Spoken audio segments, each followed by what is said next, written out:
Kolose pasal 3 ayat yang ke-13 saja. Saya mengundang saudara untuk membacanya bersama-sama. 1, 2, dan mulai. Sabarlah kamu seorang terhadap yang lain, dan ampunilah seorang akan yang lain, apabila yang seorang menaruh dendam terhadap yang lain, sama seperti Tuhan telah mengampuni kamu, kamu berbuat juga akan dia. Sabarlah kamu seorang terhadap yang lain, dan ampunilah seorang akan yang lain, apabila yang seorang menaruh dendam terhadap yang lain, sama seperti Tuhan telah mengampuni kamu, kamu perbuat jugalah demikian. Demikian jauh pembacaan firman Tuhan. Berbahagialah kita yang mendengar serta memeliharanya di dalam kehidupan kita. Saudara sekalian, dalam kehidupan ini ada banyak yang menarik, yang membuat kita senantiasa tersenyum dan gembira. Tapi juga tidak kurang hal yang membuat hati kita sedih, membuat hati kita tidak bahagia, dan menjalani kehidupan yang penuh penderitaan.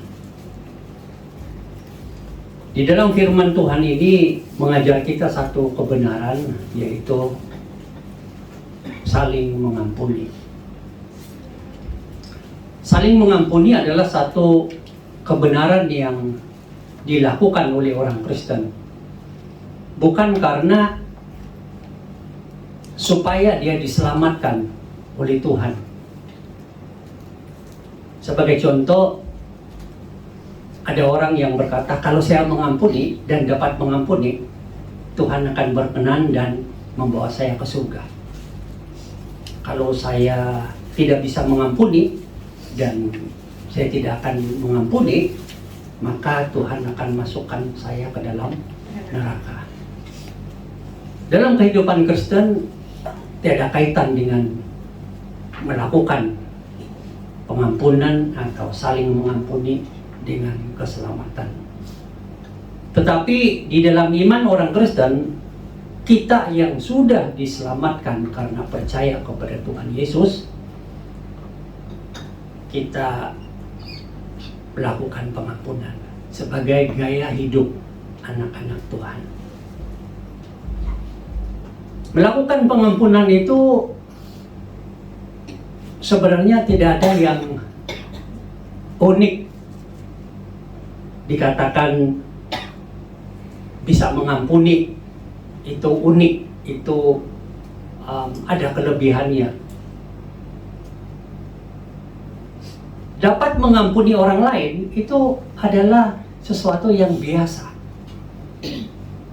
Semua agama mengajarkannya dan semua agama dapat melakukannya. Bahkan yang tidak percaya Tuhan sama sekali dapat mengampuni orang. Ini suatu perbuatan yang biasa. Kadang orang yang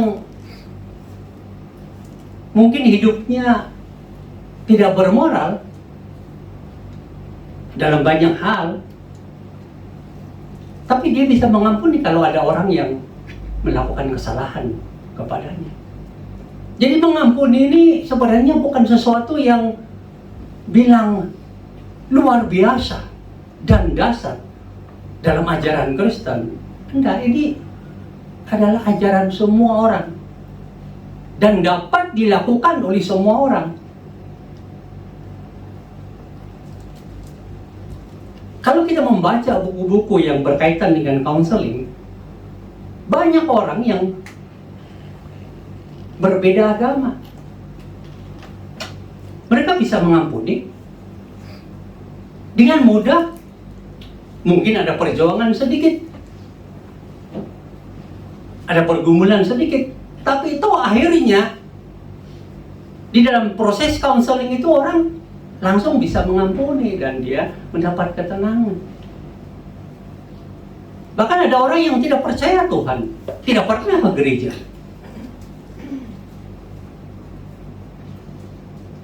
saat mengalami hati yang disakiti, mereka bisa mengampuni begitu saja. Jadi tidak ada yang bilang susah mengampuni. Ini semua adalah hal yang biasa dihadapi oleh semua orang apapun agamanya, bahkan yang tidak percaya Tuhan sekalipun, bahkan yang menyembah berhala, menyembah pohon-pohon, kepercayaan lama sekalipun, mereka bisa melakukan pengampunan. Dan itu keindahannya manusia ini. Manusia ini sendiri punya martabat, kemampuan untuk bisa mengampuni. Dalam budaya tertentu, mengampuni adalah sesuatu yang penting bagi mereka untuk menjaga kekeluargaan, menjaga hubungan satu sama lain, supaya di desa itu atau di rumah yang besar itu semuanya harmonis, tidak ada permusuhan. Jadi mengampuni adalah sesuatu yang biasa sama sekali. Kalau saudara bilang saya tidak bisa mengampuni, apa alasan saudara? Orang lain bisa mengampuni, saudara tidak bisa mengampuni. Kenapa? Apalagi kalau saudara itu orang Kristen, percaya Yesus. Seharusnya saudara tidak bisa mengatakan saya tidak bisa mengampuni kalau saudara orang Kristen. Kenapa? Karena setelah percaya Yesus, Tuhan Yesus ada di dalam hatimu. Roh Allah ada di dalam hatimu. Engkau diberikan hati yang baru, ciptaan yang baru. Makanya lebih lagi sebenarnya bisa mengampuni sesulit apapun. Jadi mengampuni itu adalah gaya hidup orang Kristen. Makanya di dalam firman Tuhan yang kita baca tadi, pertama-tama yang firman Tuhan ajar kita adalah sabarlah kamu terhadap satu dengan yang lain. Kata sabar ini ada banyak tafsiran, tetapi menurut saya di dalam konteks ini adalah saat mengalami situasi yang hati kamu itu tertusuk karena perbuatan, kata-kata, tindakan orang lain, kamu tenang dulu. Tenang, pikirkan dirimu siapa. Dan hubungan dengan keyakinan kita kepada Tuhan, iman kita kepada Tuhan, renungkan siapa kamu di hadapan Tuhan, siapa kita di hadapan Tuhan. Jadi kesabaran di sini ada kaitan dengan bertenang dan merenungkan dirimu, merenungkan Tuhan yang engkau imani. Renungan kita terhadap Tuhan apa? Seperti Tuhan telah mengampuni kamu. Ingat, pengampunan yang Tuhan Yesus berikan, atau pengampunan Tuhan melalui pengorbanan dan kematian Yesus, adalah pengampunan yang unik, yang tidak pernah akan didapat dalam semua agama di dunia ini. Tidak pernah. Lalu pengampunan soal perbuatan menyakiti dan disakiti, itu semua agama ada. Dan biasa itu. Tidak ada yang uniknya. Jangan salah bangga, oh saya baru saja mengampuni orang yang menyakiti saya dan seluruh keluarga saya, dan bangga-bangga. Orang yang tidak percaya Tuhan juga bisa melakukannya. Dari agama yang lain juga bisa melakukannya. Bacalah kesaksian. Dengarlah kesaksian. Mereka itu tidak percaya kepada Tuhan di dalam Yesus, tapi bisa melakukan. Berarti tidak ada uniknya, bukan? Mereka juga bisa mengampuni orang yang bersalah atas mereka, yang melukai hati mereka, bahkan yang mungkin membunuh anggota keluarga mereka, bisa melakukannya. Dan kalau saudara bangga karena saudara bisa mengampuni orang lain, merasa hebat, Enggak ada apa-apanya, sama dengan yang lain. Tapi apa yang firman Tuhan mau ajarkan kepada kita? Mengampuni orang lain sama seperti Tuhan mengampunimu. Pengampunan yang Tuhan maksudkan ini bukan karena kamu berbuat dosa perbuatan maka Tuhan mengampuni. Bukan itu yang Tuhan mau katakan sesungguhnya. Yang Tuhan katakan adalah manusia, kita ini adalah keturunan orang berdosa. DNA kita adalah DNA orang berdosa. Kalau saudara keturunan dari suku tertentu, apapun cara itu tidak bisa diubah. Darah keturunan itu tetap bersama saudara sampai selama-lamanya. Mungkin saudara kawin campur, tetap aja ada keturunan dari suku saudara, asal saudara. Begitupun kita. Sejak Adam dan Hawa jatuh di dalam dosa, anak-anak yang diturunkan itu adalah keturunan berdosa. Artinya ada DNA dosa di dalamnya, ada darah dosa di dalamnya. Dosa ini tidak bisa diampuni oleh siapapun di dunia ini. Saudara kumpulkan semua raja di seluruh dunia, presiden di seluruh dunia, tidak bisa mengampuni yang namanya dosa keturunan Adam dan Hawa. Dosa DNA, dosa ini tidak bisa diampuni. Saudara kumpulkan seluruh manusia di dunia ini, tumpang tangan kepada saudara supaya mengampuni dosa DNA Adam dan Hawa, keturunan dosa dan Adam dan Hawa di dalam dirimu, tidak bisa diampuni. Orang yang paling baik, yang paling berpuasa sekalipun, kumpulkan semua rohaniawan di dunia ini, hamba Tuhan di dunia ini, pemimpin-pemimpin agama di dunia ini, guru-guru agama di dunia ini, pun tidak bisa mengampuni dosa keturunan yang ada di dalam dirimu. Dosa itu melayakkan Anda selayak-layaknya masuk dalam hukuman neraka selama-lamanya. Hanya itu kelayakan saudara. Sebagai manusia yang menjadi berdosa keturunan Adam dan Hawa ini, kelayakan kita adalah hanya menerima murka hukuman Allah di neraka selama-lamanya. Itu saja. Tapi inilah yang uniknya, sama seperti Tuhan mengampuni kamu. Yang Tuhan ampuni inilah dosa keturunan ini.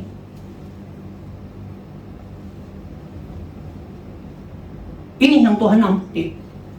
Yang tidak dapat dilakukan oleh agama-agama di dunia ini, oleh kepercayaan-kepercayaan di dunia ini, oleh siapapun di dunia ini tidak bisa mengampuni dosa keturunan Adam dan Hawa ini. DNA dosa ini tidak bisa diampuni. Dan itu yang Yesus lakukan. Yesus adalah firman Allah yang sejat dan sehakikat dengan Allah, turun ke dalam dunia, menderita, mati di kayu salib untuk menghapus DNA dosa saudara, menghapus keturunan dosa di dalam diri saudara.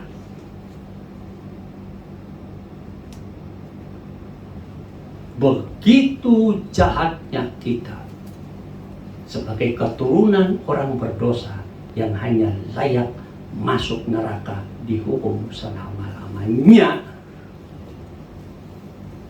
Tuhan datang dan mengampuni kita di dalam Yesus Kristus. Jadi kita mau ingat, sebaik-baiknya ampunilah orang lain sama seperti Tuhan mengampuni kamu. Tuhan mengampuni kamu di dalam keturunan berdosa kamu. di dalam DNA dosa kamu, supaya kamu tidak dihukum dalam neraka selama-lamanya. Begitu hebat dan dahsyatnya pengampunan Tuhan itu. Kalau Tuhan tidak mengampuni, percuma kita melakukan semua kebaikan di dunia ini. Tidak ada artinya. Semua amal dan ibadah kita tidak ada artinya. Semua kebaikan berjuta-juta yang kita buat terhadap orang lain tidak ada artinya kalau kita melakukannya sebagai orang keturunan berdosa, sebagai orang ber-DNA dosa. Tidak ada artinya. Tetap saja seluruh kebaikan itu tidak bisa diterima oleh Tuhan. Makanya Tuhan, saat kita percaya kepada Yesus, dosa keturunan kita, dosa DNA, dosa kita diampuni, baru kita melakukan perbuatan baik. Itu diterima oleh Tuhan. Ini memberikan kita kekuatan, semangat. Kalau Tuhan bisa mengampuni saya, keturunan orang berdosa, kalau Tuhan bisa mengampuni saya yang ber-DNA dosa ini, yang selayaknya masuk neraka ini, maka itu memberikan kekuatan kepada saya untuk mengampuni orang-orang yang ada di sekitar saya yang berdosa kepada saya. Begitu saja.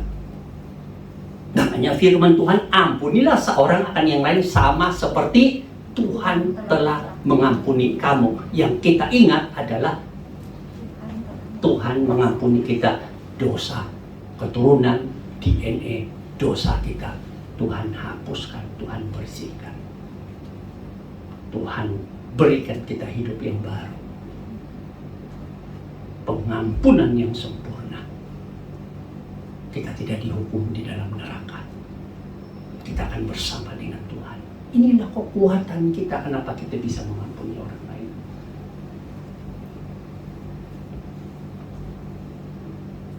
Perbuatan-perbuatan dosa yang ada di dunia ini yang kita bisa lihat, bahkan yang kita lakukan, itu semua adalah buah dari dosa keturunan yang ada di dalam diri kita.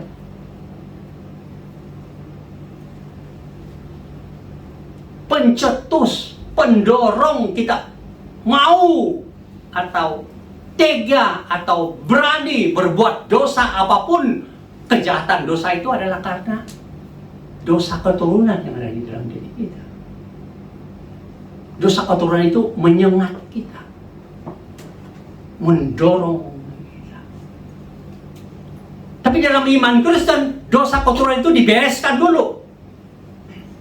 Setelah itu, dalam dosa kehidupan kita sehari-hari, dosa perbuatan itu pun firman Tuhan katakan, Tuhan ampuni semuanya.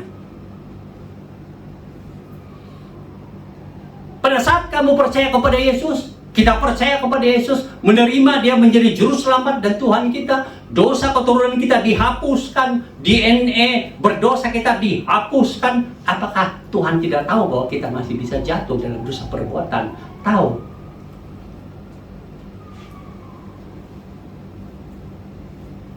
Tapi sekali Tuhan mengampuni dosa keturunan dalam diri kita, DNA dosa dalam diri kita, termasuk seluruh dosa-dosa perbuatan kita, Tuhan hapuskan.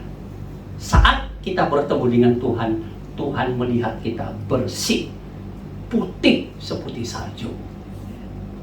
Dan Tuhan katakan, marilah anakku bersama denganku di dalam kerajaan surga.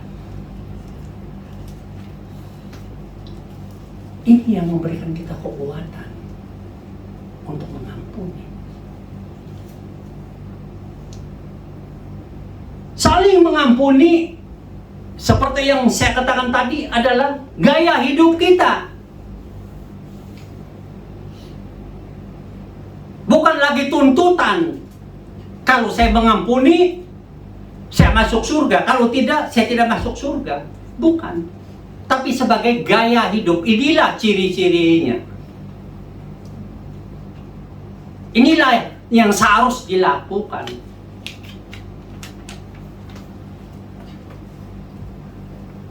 Jadi saat saudara dan saya disakiti oleh orang lain, sekecil apapun itu, sebesar apapun itu, sedasar apapun itu, dan hati kita betul-betul sakit, dalam sanubari kita meronta kesakitan, tidak ada damai di hati kita, kita tetap bisa mengampuni orang itu. Kenapa?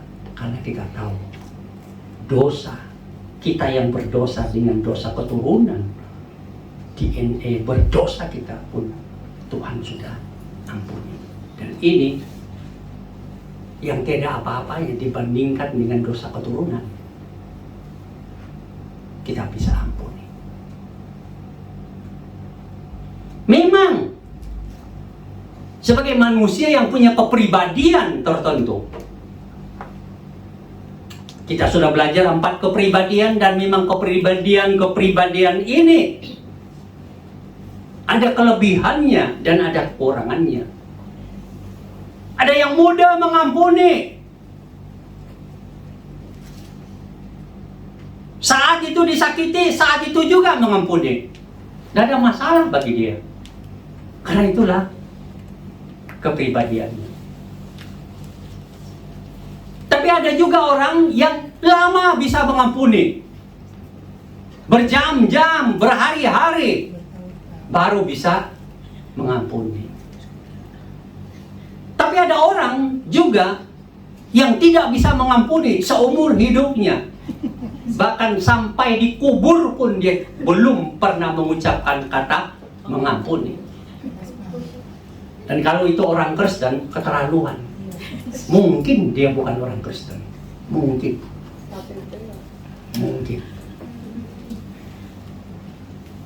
Karena kalau saudara tidak bisa mengampuni orang lain, apa artinya saudara percaya kepada Tuhan yang sudah mengampunimu, yang memberikan hidup baru kepadamu, yang memberikan Yesus di dalam hatimu, yang memberikan Roh Kudus di dalam hatimu? Apa arti itu kalau saudara tidak bisa mengampuni? Sesulit apapun berdasarkan kepribadian kita, kepribadian bukan dasar untuk tidak bisa mengampuni. Ya memang saya pribadi begini, sulit mengampuni. Jangan jadikan itu dasar. Itu bukan firman Tuhan, itu bukan ajaran Tuhan, itu ajaran setan yang coba menguatkan hatimu berdasarkan kepribadianmu. Engkau tidak mau mengampuni, maka setan bilang, bagus, teruskan, maju terus, itu sudah betul, psikologi sudah betul, pegang itu baik-baik, dan setan menang. Tapi itu bukan dasar apapun kepribadian kita. Entah itu klorik, sanguin, flegmatik, melankolik, seperti yang kita pelajari, tidak bisa dijadikan dasar untuk tidak mau mengampuni. Itu adalah kesalahan yang paling fatal di dalam kehidupan orang. Dasar kita adalah Tuhan sudah mengampuni saya, dosa keturunan saya Tuhan hapuskan, DNA berdosa saya Tuhan hapuskan, segala dosa saya Tuhan hapuskan saat saya percaya dan menerima Yesus yang menderita dan mati di atas kayu salib menjadi juru selamat dan Tuhan saya. Tuhan mengampuni dan saya pun bisa mengampuni. Karena Yesus ada di dalam hati saya, Roh ada di dalam hati saya adalah ciptaan yang baru, saya mengampuni.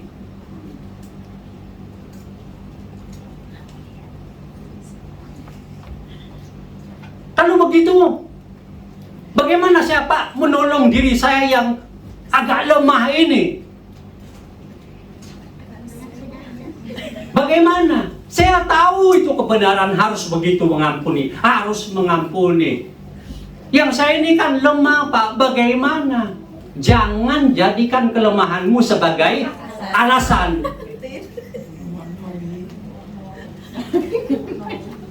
Jangan. Iblis nanti kasih informasi dan ilham dan segala motivasi. Memang kamu lemah. Tenang saja. Tidak apa-apa. Tidak perlu mengampuni. Kamu kan lemah. Ya, saudara, itu kepada suara setan. Seharusnya kan, oh memang saya lemah, tapi Tuhanku kuat. Amin. Amin. Roh Kudusku kuat. Amin. Yesusku kuat. Amin. Dalam nama Yesus, aku ampuni orang itu. Selemah-lemah pun kita, kalau kita berada di dalam gendongan Tuhan, ada kekuatan ajaib dan dahsyat yang Tuhan akan berikan kepada kita. Mengampuni ini bukan saja orang-orang yang telah menyakitimu di dalam keluargamu. Mungkin dia tidak menjadi orang tua yang baik, hanya menjadi orang tua yang jahat bertahun-tahun.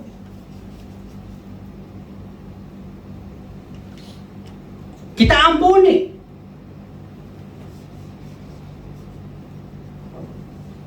Atau anak kita yang melahirkan, membesarkan, dari tidak bisa bergoyang-goyang, dari tidak bisa berjalan, kita sabar menunjukkan jalan, tidak bisa makan sendiri, kita sabar memberikan makanan, dan ada yang cepat, ada yang lambat, ada yang tidak mau, ada yang nangis terus, kita tetap sabar. Begitu dia besar, tidak pernah menghargai kita sebagai orang tua. Ada yang begitu. Ada yang begitu. Tidak pernah menghargai. Tunggu kalau mereka sudah berkeluarga. Saat anak mereka seperti itu, baru mereka buka mata. Baru saya sadar. Tapi orang tuanya sudah di kuburan.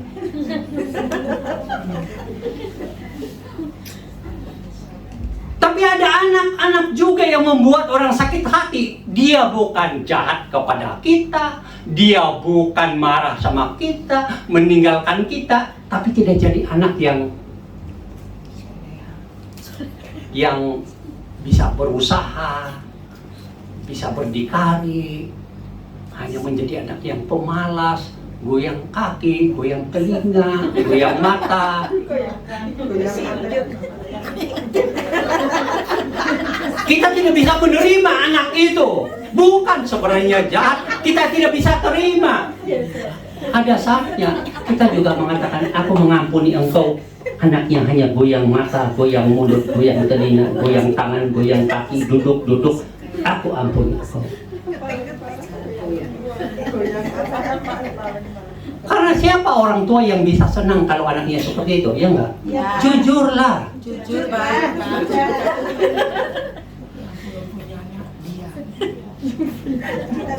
Hati kita itu tertusuk. Dia bukan ada kata-kata yang jahat, tapi diam-diam dia itu seperti punya penusuk tajam ke hati kita. Kita sendiri yang tertusuk. Ampuni. Tuhan, engkau sudah mengampuni aku. Aku pun mengampuni anakku yang tenang ini, tidak ada perubahan sama sekali. Amin. Tuhan, aku ampuni. Nah itu.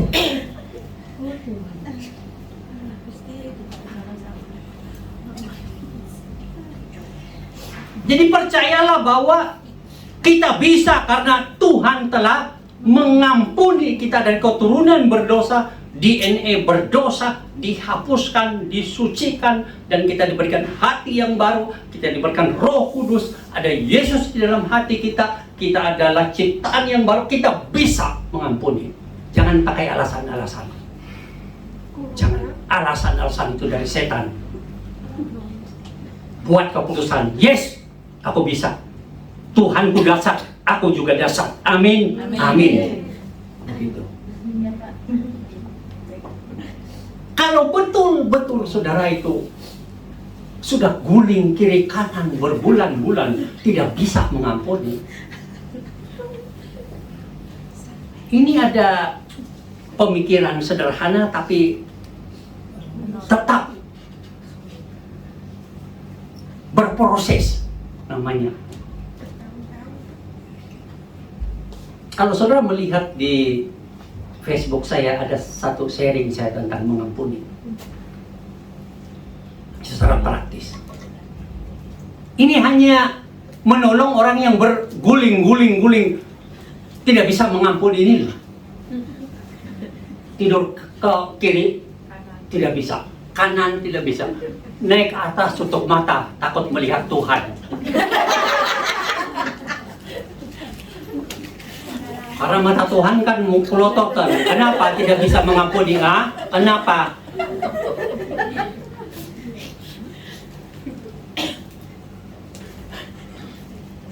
Ini hanya menolong segelintir. Yang pertama, kita menerima secara jujur bahwa kita memang dilukakan oleh tindakan orang itu. Hati kita terluka, tertusuk, dan dalam, katakan kepada hatimu, aku memang terluka. Dalam sekali. Hatiku tertembus, lubangnya kemana-mana kelihatan. Betul-betul. Sanubari ini betul-betul hancur. Sudah betul-betul luka. Aku memang terluka. Mengakui realita ini menolong kita untuk sadar apa kebutuhan kita kepada Tuhan. Yang kedua, ampuni. Berdiri tegak. Saya anak Tuhan, Yesus ada di dalam hatiku, Roh Kudus ada di dalam hatiku, aku ada hati yang baru, aku mengampuni orang yang berdosa kepadaku itu. Langsung begitu. Bagaimana caranya? Lakukan berulang-ulang. Kenapa? Ada orang yang perlu latihan. Dalam hatinya sebenarnya bukan dia tidak bisa mengampuni, dia hanya perlu latihan. Saudara bekerja dalam satu rumah yang baru, pekerjaan yang baru, perlu latihan, bukan? Iya, Pak. Iya. Pertama kan seluruhnya salah-salah semua. Majikan juga bahasanya tinggi, matanya tajam. Saudara belajar menyesuaikan diri, ya enggak? Belajar. Tapi dalam kesaksian saudara, sesudah bertahun-tahun bekerja di sana, saudara tenang saja. Seperti tidak ada hujan halilintar yang datang. Tenang saja. Kebal. Sudah mahir mengolah hati dan emosi. Dan latihan itu kadang perlu waktu. Jangan lama-lama lah. Masa bertahun-tahun belajar terus menyesuaikan diri.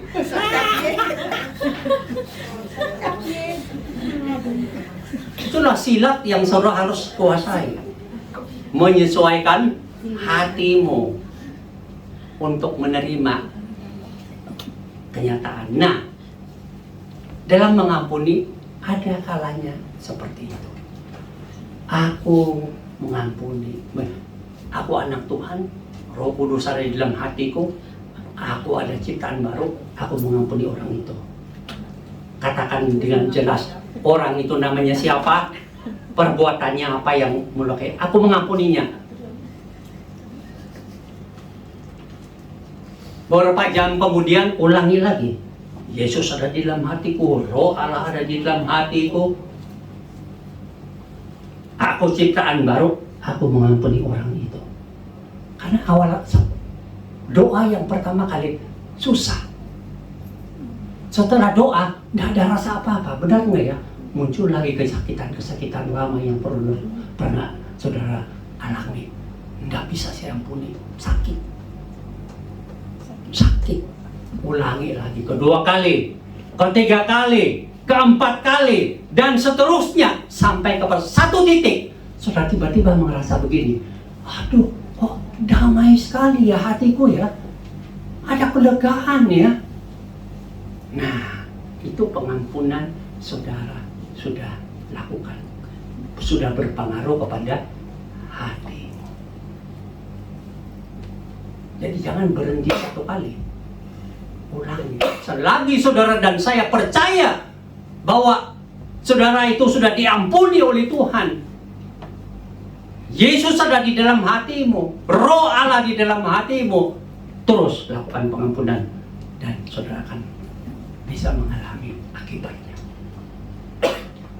Terus yang ketiga, serahkan orang itu kepada Tuhan.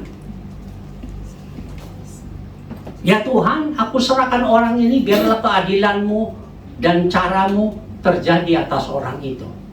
Apapun cara-Mu Tuhan, Engkau lakukanlah untuk mengurus orang itu menjadi yang terbaik. Aku serahkan dia kepada-Mu ya Tuhan. Begitu.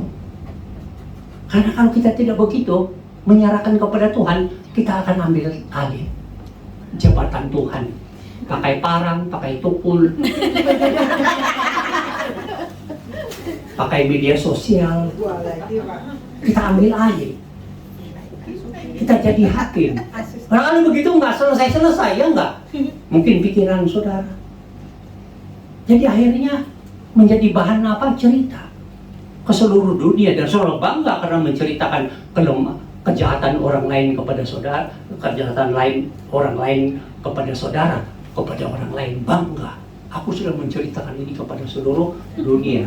Maka seluruh dunia bilang begini, kasihan sekali orang itu. Bertahun-tahun hidupnya seperti itu, kasihan. Bukan dapat sesuatu pujian, malah dilecehkan, dipandang rendah. Serahkan kepada Tuhan. Tuhan bisa bertindak sesuka hatinya. Monggo, silakan Tuhan, apa saja yang kau lakukan. Aku sudah lepas tangan, dan angkat tangan dan tidak bisa buat apa-apa. Sudah. Tuhan menyenangkan. Yang keempat, berdoa. Tuhan, nah ini doa yang mungkin saudara tidak bisa terima. Tapi sebagai anak Tuhan, terima. Yesus ada di dalam hatimu, terima. Diampuni Tuhan, terima ini, doa ini. Tuhan, aku bersyukur sekali orang itu wujud di depanku dan menusuk hatiku, batinku, menjahati aku habis-habisan. Aku bersyukur sekali Tuhan. Karena dengan adanya orang ini, maka saya bisa menerapkan firman-Mu, ampunilah orang yang bersalah kepadamu. Kalau tidak ada orang ini Tuhan, bagaimana saya menerapkan firman-Mu? Iya ya, masa sama tembok? Tapi dengan wujudnya orang ini, Tuhan, baru saya betul-betul dapat apa? Mempraktikkan ajaran-Mu, mengampuni orang yang bersalah kepadamu. Terima kasih Tuhan, kesempatan aku sekarang mempraktikkan. Terima kasih orang ini wujud dan memberikan aku lebih dewasa, rohaniku lebih matang. Karena kalau saudara tidak bisa mengampuni dari dulu, sekarang, dan selamanya, Anda tidak pernah dewasa secara rohani. Anda tidak pernah mentaati firman Tuhan tentang saling mengampuni. Apalagi kalau kita tidak mengampuni, bagaimana kita mengasihi? Benar nggak? Kasihlah sesama manusia seperti dirimu sendiri. Oh, omong kosong itu kalau hati saudara penuh dendam dan kemarahan. Makanya bersyukur. Itu membuat saudara lebih dewasa, lebih matang. Tiba-tiba saudara berjalan dengan penuh kepercayaan diri. Melihat semua situasi sulit dalam kehidupan saudara, terima kasih Tuhan, Engkau membuat saya lebih dewasa, lebih bisa melakukan firman-Mu. Makanya kadang kesulitan itu Tuhan izinkan supaya kita bisa belajar melakukan firman Tuhan. Ada Yesus di dalam hatiku, pasti bisa. Ada Roh Kudus di dalam hatiku, pasti bisa. Ada bergumul sedikit, tapi pasti bisa. Ada air mata, tapi bisa.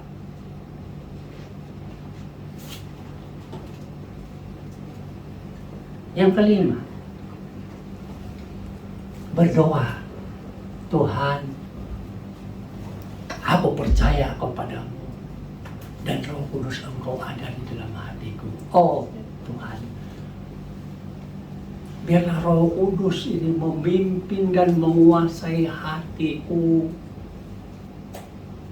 Di saat aku ini sedang terluka, sedang sakit, supaya Tuhan, aku bisa mengalami damai sejahtera surgawi-Mu di dalam hatiku. Walaupun kiri kananku membenciku, di rumah, ayah, ibu, saudara kandung, tetangga, anak, cucu, dan yang lain membenciku, ora apa-apa Tuhan. Ora apa-apa. Tidak ada masalah Tuhan. Ada damai sejahtera surgawi-Mu memenuhi hatiku. Dan engkau akan merasa hidupmu bermakna. Karena kalau saudara merasa dibenci semua orang, hatimu penuh dengan kesakitan, engkau akan merasakan hidupmu tidak bermakna. Makan nggak enak, minum nggak enak, banyak uang nggak enak. Betul. Ya apalagi kalau memang nggak ada uang, ya boleh. Saat saudara tidak ada uang, teman saudara datang, kuatkan hatimu. Maju terus, walaupun tidak ada uang, makan apa adanya, makan kesehatannya. Oi bro, yang orang butuhkan uang, bukan dorongan, benar nggak? Didorong-dorong gini. Tapi jangan juga sudah bilang, oh iya, kalau begitu temanku lagi nggak punya uang, tak kasih semua. Nah, itu juga kesalahan besar. Kesalahan besar. Atau sudah pasti tidak ada uang, cari kesempatan lihat muka-muka orang mana yang aku bisa telan, aku bisa makan. Nah itu juga salah, hatinya salah itu. Masa anak Tuhan begitu, ya enggak? Sengsara bawa berkat. Jadi begitu, tenanglah berdoa, bijaksana. Nah, ada damai sejahtera dari Roh Kudus di dalam hati kita, sehingga kita walaupun dibenci dan sebagainya, kita ada makna, itu ada damai sejahtera. Nah ini adalah prinsip yang sederhana yang menolong kita, tapi yang utama adalah semua apapun tidak bisa dijadikan alasan untuk tidak mau mengampuni. Tidak ada alasan, karena Tuhan sudah mengampuni kita sebagai keturunan orang berdosa, ber-DNA berdosa yang tidak bisa dilakukan oleh orang lain, oleh agama apapun. Tuhan ampuni, sucikan semua kejahatan dan dosa-dosa kita, dibersihkan, kita menjadi putih salju. Karena itulah kita mau mengampuni orang lain. Dan lagi, saat kita percaya dan terima Yesus menjadi juru selamat dan Tuhan kita, Yesus, Roh Kudus ada di dalam hati kita, hidup baru ada di dalam hati kita. Karena itu kita harus mengampuni. Bukan perlu mengampuni, harus. Karena itu perintah Tuhan. Tuhan tidak akan bilang begini, ya pikir-pikir dulu lah kamu. Kalau kamu pikir baik, ya ampuni, kalau tidak ya tidak apa-apa. Bukan Tuhan begitu. Ya, aku ada di dalam hati kamu kok. Aku senantiasa memberitahu kamu kok. Rohku ada di dalam hati kamu, berbisik, ampuni, ampuni. Kamu aja yang mengeraskan hati, malah pakai alasan ini, dan suara-suara iblis kamu layani baik-baik. Tidak bisa. Ampuni. Nah, saya tidak tahu apa masalah saudara. Di dalam gereja ini ada yang saling menyakiti. Ada. Berhenti. Ampuni.